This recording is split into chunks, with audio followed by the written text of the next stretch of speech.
Right, so in this next video, what we're going to do is we're going to go in and start to use some masking just on that same video and see what happens. So I'm going to take my little ocean movie. I'm going to make another composition. Once again, I called it ocean. I'm going to rename that composition and call it masking 1. Well, it's just our first one. So we have that same dilemma. I want to get rid of something and I want to mask it out. So one thing that I can do with this is I can actually take, before I cloned an area, but what would happen if I actually took this guy and let's say we mask it out. So the way a mask works, I take my pen tool and I say, you know what, I want to get rid of this area here. I know there's going to be some splashes that are happening. If I want to round this off instead of these hard points, I just click and drag.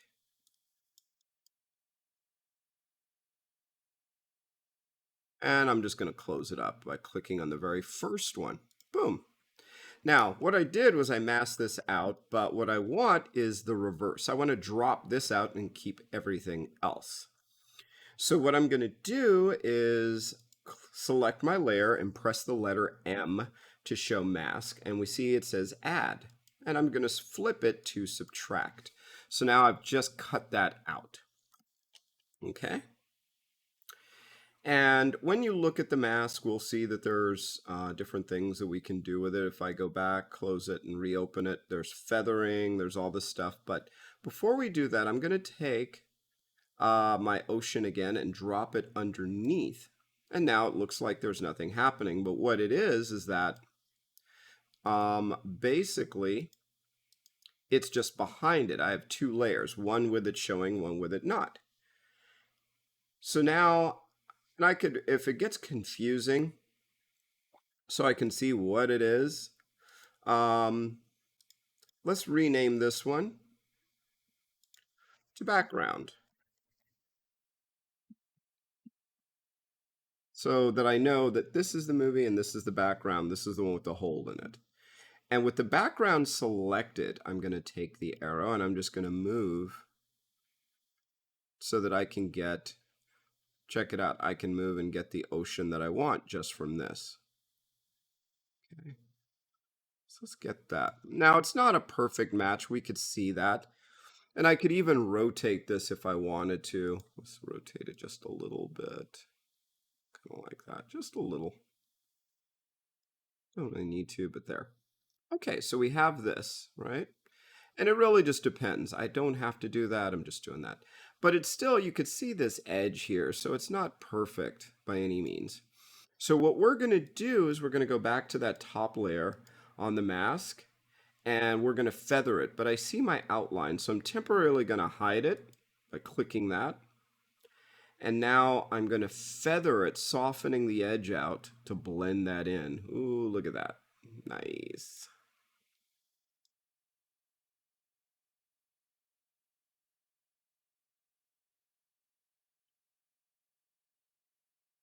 I can adjust the expansion of how big that is. I can increase the feathering more.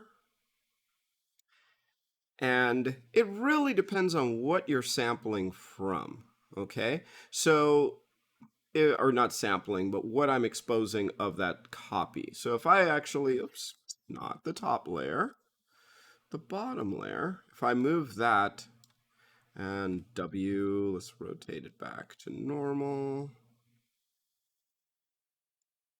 V for the move.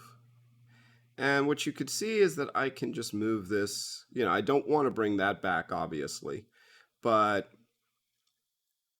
I can look around and see how I can adjust this so that it fits and tighten things up, and then go back to my mask and then drop down how it's the expansion itself.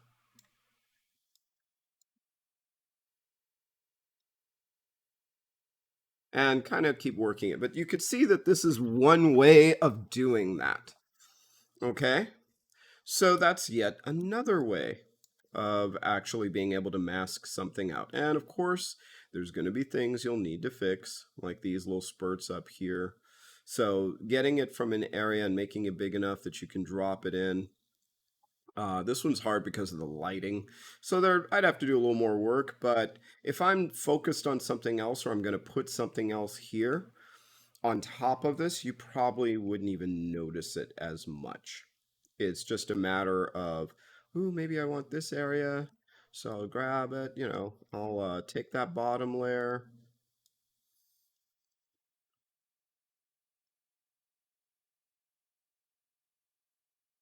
maybe line it up somehow just to see where, I can do it. The hard part is if this were not a sunset, it'd be a whole lot easier.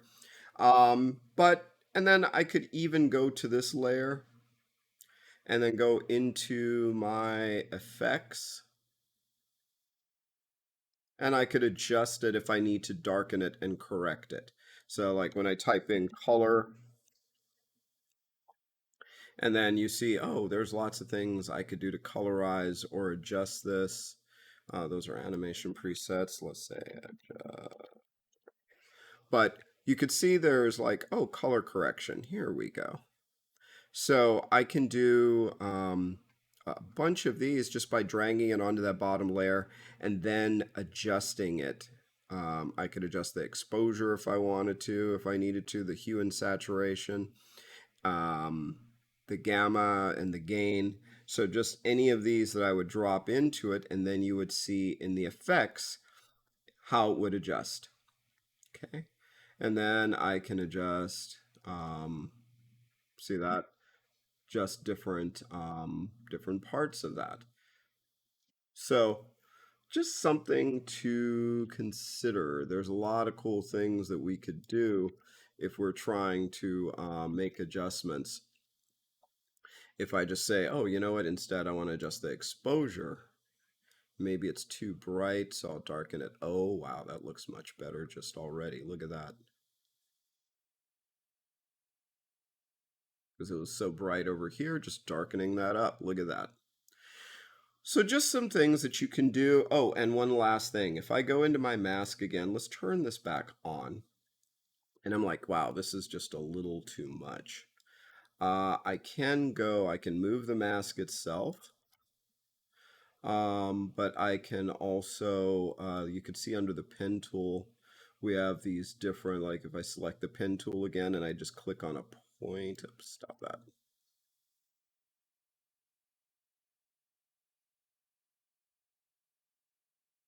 Undo. Oh, you're just being difficult. Let's do this. There's a little tool, hold down Alt, drag, and you see I can pull out that point now. And if I let go now I can effectively move these individual points because it's all not selected. So this is really nice. Hold down Alt, drag. Let's get the Bezier curves out. And then I can fine tune this. It should be noted I can also animate that. So if I needed to change shape, I can do that as well just by keying the mask. And then as I move these on different frames, it can change its shape to follow maybe a person or a boat going across the water so it stays masked out.